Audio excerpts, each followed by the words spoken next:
We've heard this type of story before. There was a woman. Her name was Eleanor Powell. She was a very successful actress and dancer. She got married to a fellow actor, they had a baby, and she decided to give up her career so she could focus on her husband and her son. The thing is, her husband was in the streets. Honestly, can you believe it? Eleanor Powell was a megastar in the 1930s and 40s. I'm talking the headliner, the main attraction. She was the star of the show. She was such an incredibly talented dancer. MGM kept offering her a contract. She kept refusing. Honestly, she was kind of unimpressed with Hollywood. After some back and forth, she decided to sign with MGM, and then she was in about a dozen or so films. And let me tell you, this woman could dance. She could tap dance like nobody's business, working with Fred Astaire. Eleanor Powell is now 29, 30 years old, and she meets fellow actor Glenn Ford. Not to be confused with Glenn Powell. They start to date, they fall in love. About a month before her 31st birthday, they get married. Now, today, she's just a baby, but back then it was a different story.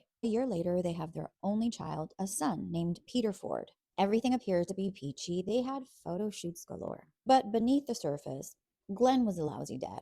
According to Peter, his father was a little bit jealous of him, to which I say, ew. I don't care what anyone says, humans that are jealous of their own offspring are a huge red flag.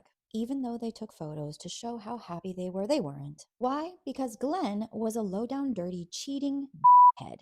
I don't know how, I don't know why. What I think is that his tallywhacker was on point. Because this man was cheating on his wife with this woman, Gilda co-star Rita Hayworth, for years and years and years and years. They were in about 5 films together, and everybody knew about their affair, including Eleanor. Tell me this photo of Glenn with his son and Rita Hayworth does not send you over the edge. To top it off, Rita wasn't the only one. This man knew how to pull chicks like nobody's business. He must have known how to work it. Eleanor was deeply religious and she was holding on for dear life, but he was a serial cheater. So after 16 years of marriage, she divorced him. She stayed single for the rest of her life. She raised her son. She had a show in Vegas. She would pop up here and there, think the Ed Sullivan Show. And in 1981, she made her last public appearance when she was honoring Fred Astaire at an AFI tribute.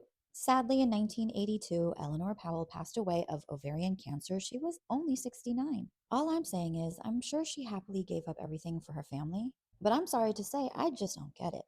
Not to mention, their son Peter heavily implied that his father was a real. What am I missing here? Do you see it? Because I do not see it. Would you let him do it?